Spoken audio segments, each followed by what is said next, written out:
যে নারী প্রতি রাতে দুইটা আমল করবে আল্লাহ পাক রব্বুল আলামিন সেই নারীর ভাগ্যটাকে আমার আল্লাহ খুলে দিবেন। মা বোনদেরকে আমি দৃষ্টি আকর্ষণ করে বলবো, আপনাদের জন্য আল্লাহ পাক রব্বুল আলামিন এমন সহজ করে জান্নাতে রেখে দিয়েছেন, যদি আপনারা বেশি আমল নয় কয়েকটি আমল যদি আপনি করতে পারেন, আল্লাহ পাক আপনাদের জিন্দেগীর গুনাহকে আমার আল্লাহ ক্ষমা করে দিবেন।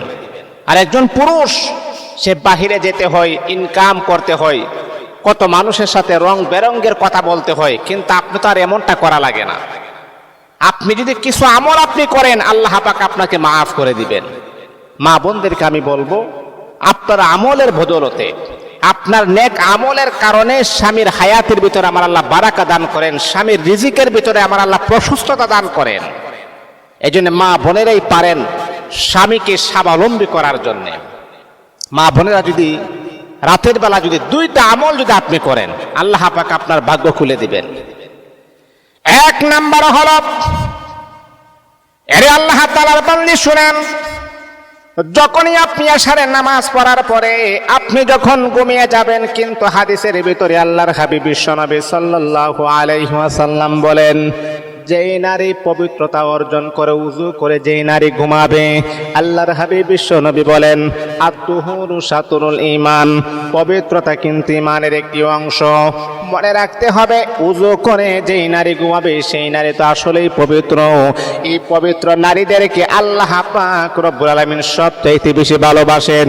পবিত্র অবস্থায় আপনি যে কোনো দোয়া করবেন, সেই দোয়াটাই আমার আল্লাহ কবুল করে নেবেন।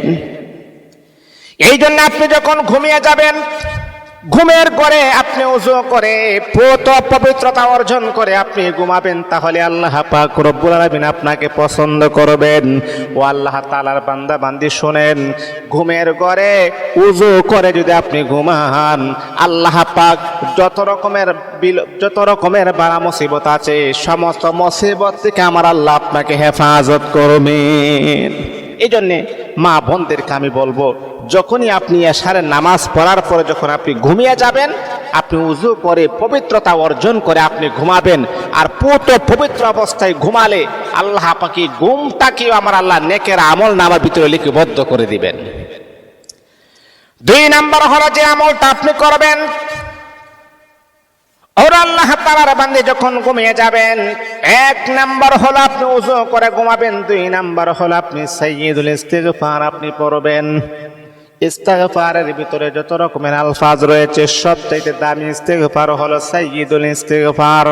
এই সাইয়্যিদুল ইস্তিগফার আল্লাহর হাবিব বলেন, যদি আমার কোন উম্মতি মুহাম্মদীরা সকালে একবার সাইয়্যিদুল ইস্তিগফার পাঠ করবে, আবার বিকালে একবার সাইয়্যিদুল ইস্তিগফার পাঠ করবে, এই সাইয়্যিদুল ইস্তিগফার এত শক্তি, সাইয়্যিদুল ইস্তিগফার এত পাওয়ার, আপনি যদি দিনে অথবা রাতে যদি মারা যান, এই সাইয়্যিদুল ইস্তিগফার আপনাকে জান্নাতি বানায়া দিবেন।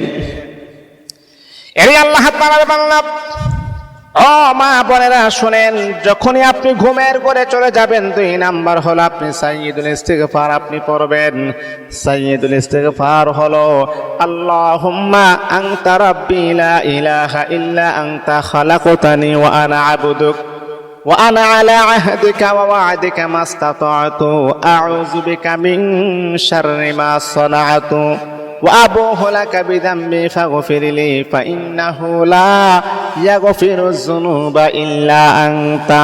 এই সাইয়্যিদুল ইস্তিগফার আপনি পড়বেন।